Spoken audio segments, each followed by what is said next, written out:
క్షుద్ర పూజల కమెంట్లపై స్పందించారు హరీష్ రావు. క్షుద్ర పూజలు చేస్తున్నామంటూ నాపై నిందలు వేశారన్నారు హరీష్ రావు. బట్టకాల్చి మీద వేస్తే వదిలేదే లేదు అని టీవీ9 తో హరీష్ రావు తెలిపారు. క్షుద్ర పూజలు చేశానని కమెంట్ చేసిన వారందరిపై క్రిమినల్ పరువు నష్టం దావా వేస్తానని తెలిపారు. ఎదుర్కొనే సత్తా లేక నాపై చిల్లర ఆరోపణలు చేస్తున్నారన్నారు. స్కామ్లు బయట పెడుతున్నారనే టార్గెట్ చేశారన్నారు టీవీ9 తో మాజీ మంత్రి హరీష్ రావు. మరింత సమాచారం మా సీనియర్ కరెస్పాండెంట్ వాసు అందిస్తారు.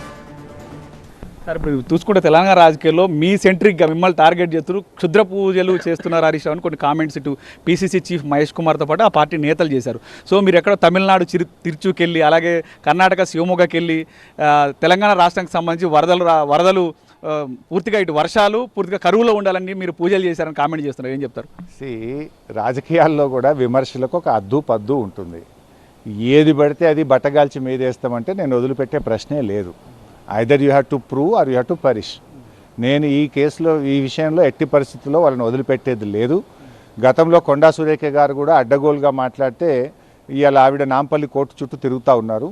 రేపు వీళ్ళ విషయంలో కూడా క్రిమినల్ సూటు, అదేవిధంగా డిఫమేషన్ సూటు, 2 రకాల సూట్స్ నేను వేయబోతా ఉన్నా. ఇప్పటికే లీగల్ నోటీస్ ఇచ్చాను.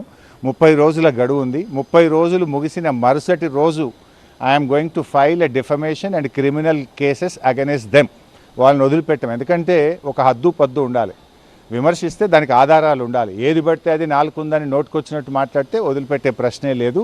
ఇవాళ నేను కాంగ్రెస్ పార్టీ తప్పిదాలను, స్కాములను, వాళ్ళ ఫెయిల్యూర్స్ను ఎత్తి చూపుతున్న కనుక నా మీద బుర్ర జల్లాలను, డైవర్షన్ పాలిటిక్స్కు వాళ్ళు ప్రయత్నం చేస్తూ ఉన్నారు.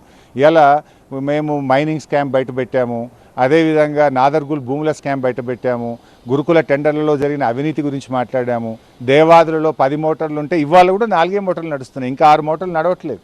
ఇవాళ ఈ ప్రభుత్వం యొక్క వైఫల్యాలను ఎత్తి చూపుతుంటే నన్ను టార్గెట్ చేసుకొని కావాలని నా మీద బురద జల్లాలను, డైవర్షన్ టాక్టిక్స్కు వాళ్ళు ప్రయత్నం చేస్తున్నారు. మీరు ఎన్ని డైవర్షన్స్ చేసినా, ఎంత బురద జల్లాలని ప్రయత్నం చేసినా నేను మిమ్మల్ని వదిలిపెట్టను. మీ స్కాములు బయట పెడుతూనే ఉంటాను. ప్రభుత్వ వైఫల్యాలను ఎండగడుతూనే ఉంటాను.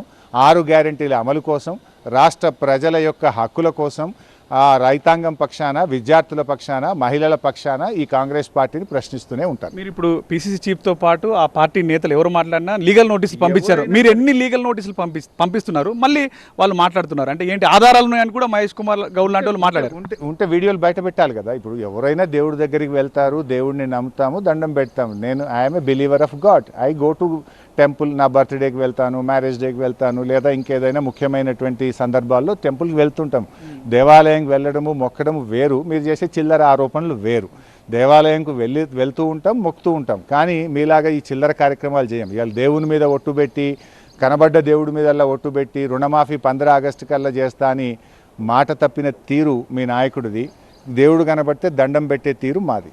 ఎందుకు మిమ్మల్ని టార్గెట్ చేసి క్షుద్ర పూజలు చేస్తున్నారంటూ ఎందుకు టార్గెట్ చేశారనుకుంటున్నారు? ఇది ఒక్కటే కాదు, చాలా చేస్తూ వచ్చినారు. బీజేపీలో పోతుండే హరీష్ రావు అని చెప్పి వరుసగా 15 రోజులు సినిమా నడుపుతాడు రేవంత్ రెడ్డి, 15 రోజులు ఇది నడుపుతాడు, రేపు ఈ 15 రోజులు ఇంకోటి నడుపుతాడు. ఇవన్నీ ఎందుకు నడుపుతాడు అంటే నేను పిన్ పాయింటెడ్గా ప్రభుత్వ వైఫల్యాలను గట్టిగా ఎత్తి చూపుతున్నా. డిఫెన్స్లో పడి నేను అడుగుతున్న ప్రశ్నలకు సమాధానం చెప్పలేక, రాజకీయంగా ఎదుర్కొనే సత్తా లేక ఈ రకమైన చిల్లర కార్యక్రమాలకు పాల్పడుతున్నారు.